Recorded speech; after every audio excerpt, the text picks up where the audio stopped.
This is the Greater U Street Corridor, a historic district that was once the most affluent African American community in the country. But it gets its roots as an African American community as a camp for runaways during the Civil War, a contraband camp, not just any contraband camp. It's in the nation's capital. It's called Camp Barker, and President Lincoln visited Camp Barker in the summer of 1862, even attended church services here. And then by 1910, it's the most affluent African American community in the country. Initially, it was a strong, vibrant African American community, segregated, of course.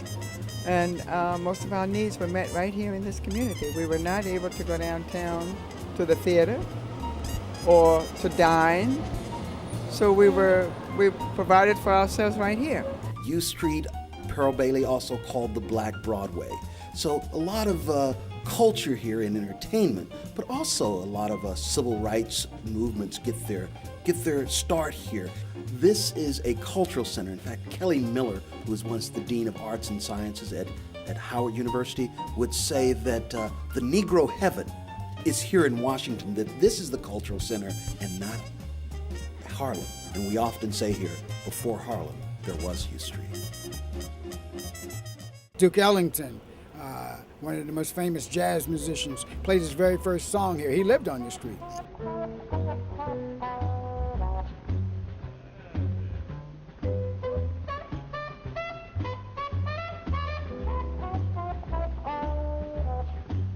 Anyone who's read the autobiography of Duke Ellington knows the building that we're in.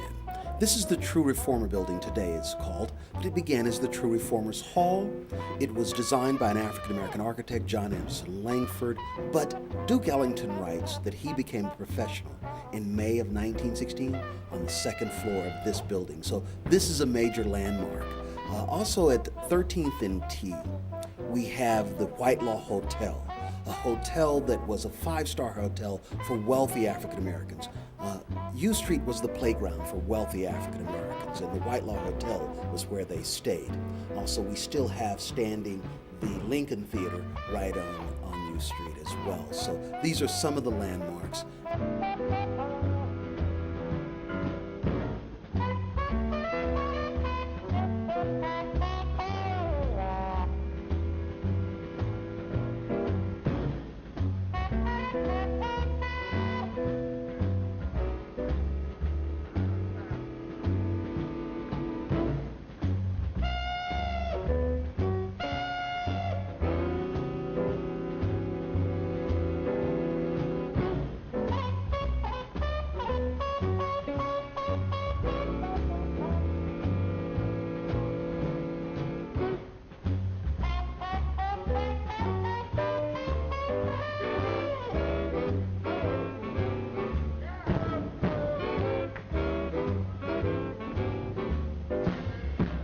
And of course, everyone knows about what I'll call a recent addition. It's only a 50-year-old establishment, but continuously run, Ben's Chili Bowl.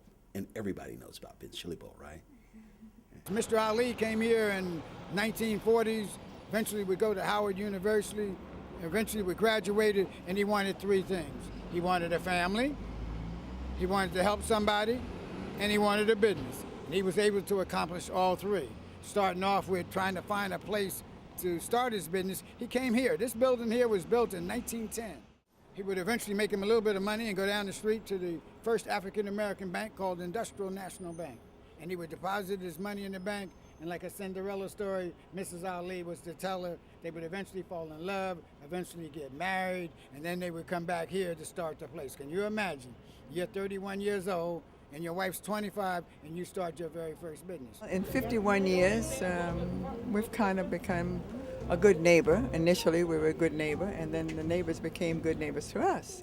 Eventually, Martin Luther King would be assassinated, and the entire city would be closed down, shut down. 454 stores would be burnt out, 34 people would be killed. Everything in the city was closed down, except for they didn't close Ben because the community raised so much hell for it.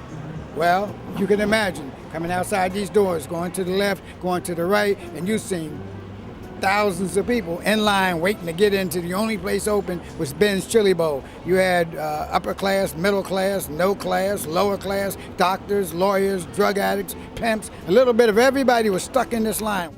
We've here when other folks have deserted the area, particularly after the riots of 1968, and many businesses were burned out, we chose to stay.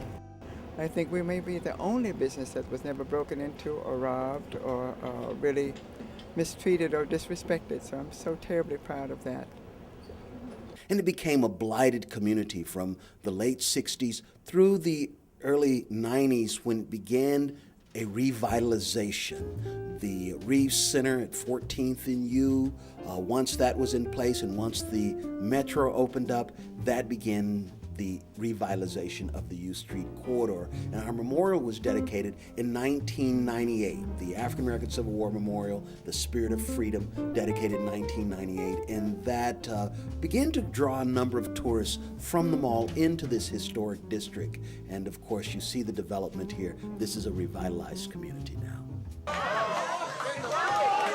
We were on this cruise and we were in the ocean when we hear the reporter said, coming up in a live interview with the mayor of Washington, D.C. So we thought, we'll wait and see that. And there we are on this cruise, and there's Obama and our local mayor in our chili bowl. It was pretty exciting. It was very exciting. And my son said it was an absolutely marvelous occasion here. They did not get a warning. They see the Secret Service come into the door, and they know the Secret Service, so they go over and say, what's up? And they say, well, you know what's up. And then in walks the mayor and Obama, and the doors close immediately, and the streets close. And it was just wonderful. Yes, we were popular. We've been around for 51 years. Bill Cosby dated his wife here before he married, and so he's been absolutely wonderful. He's done national press conferences in here. He did that in the 80s. So Obama just was the icing on the cake.